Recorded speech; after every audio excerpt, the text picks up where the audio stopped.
Hello, I'm Dr. Jeffrey Fidel. In this video, I'd like to go over the Big Bang and why we can never figure out the origins of the universe because we are the universe itself.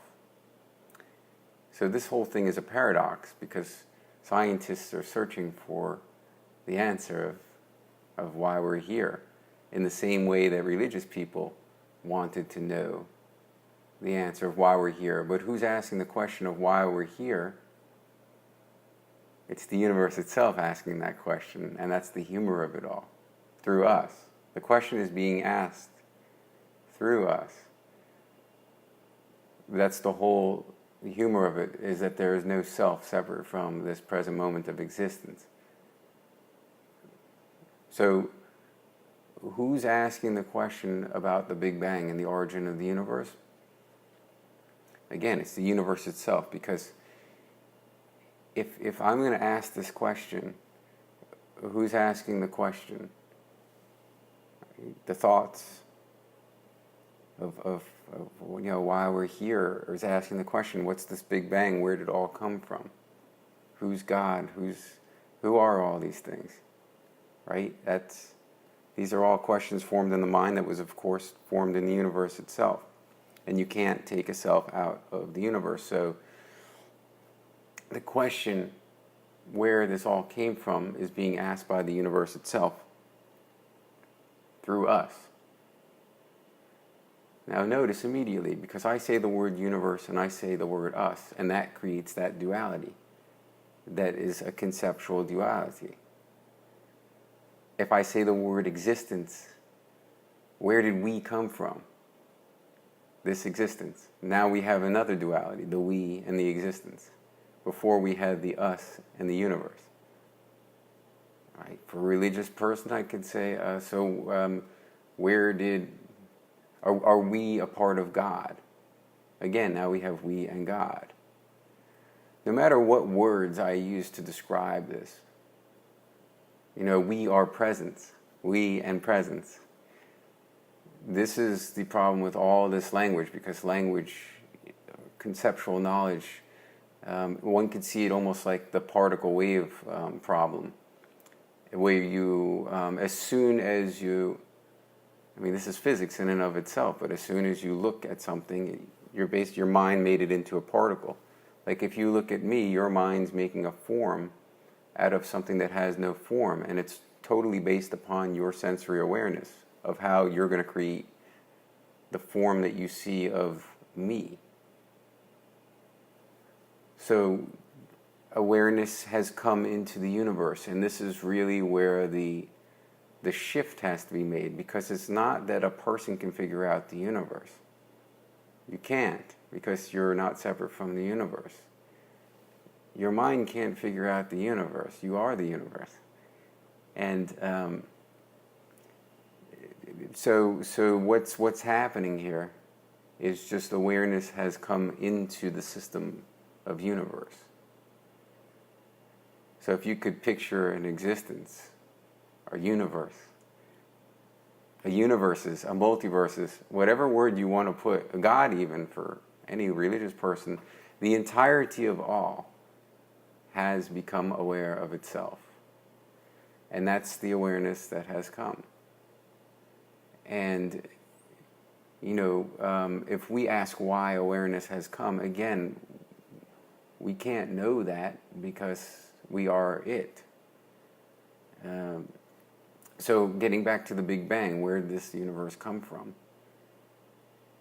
That can't be known because there has to be a point where if there is just existence itself, it can't know that it's there until awareness has come into it. Even on a conceptual basis, this makes sense, because unless there's a pre-existing thing in the first place, and then awareness comes in, where is the awareness even coming from? It has to come from the pre-existing entity.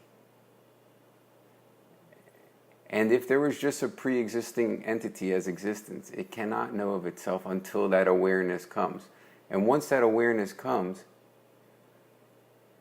You can't look back and see where the existence that created the awareness came from.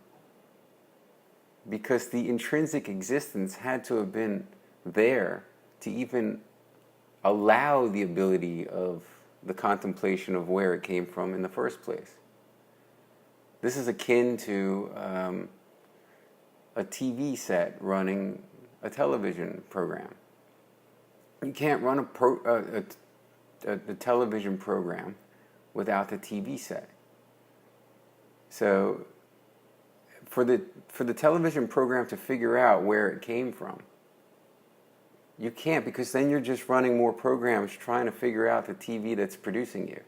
And that's the same paradox and dilemma that we're stuck with, because if I'm going to figure out where I came from, it can't be done, because there has to be an intrinsic existence behind that very ability to even contemplate this question. So if I'm going to use my mind to figure out even who I am, it can't be done, because there's an intrinsic intelligence of even my mind itself that works all by itself without me even having to think about it. Like,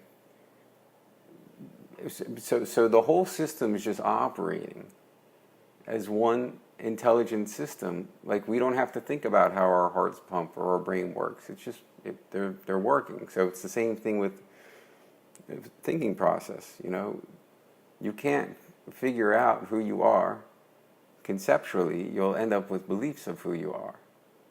You can't figure out where this universe came from conceptually, because the mind will come up with beliefs of what it is.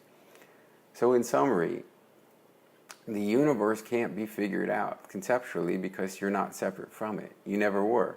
You can't be. You're composed of it and you're woven into it.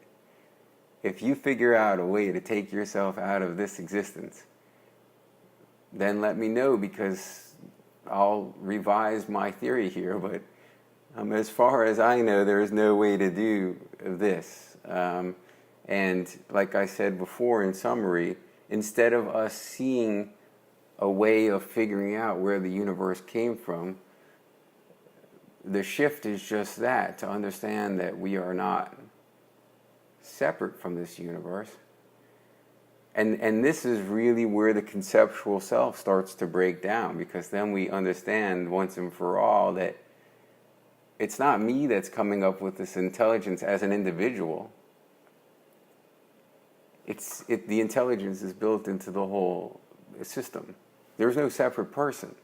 The whole system is the intelligence itself. And that's why there's no self. That's why there's no anything that can be known conceptually. That's why the only answer to all these existential questions have no answer that could be ever spoken, and we're just left with this moment once again that nothing is separate from.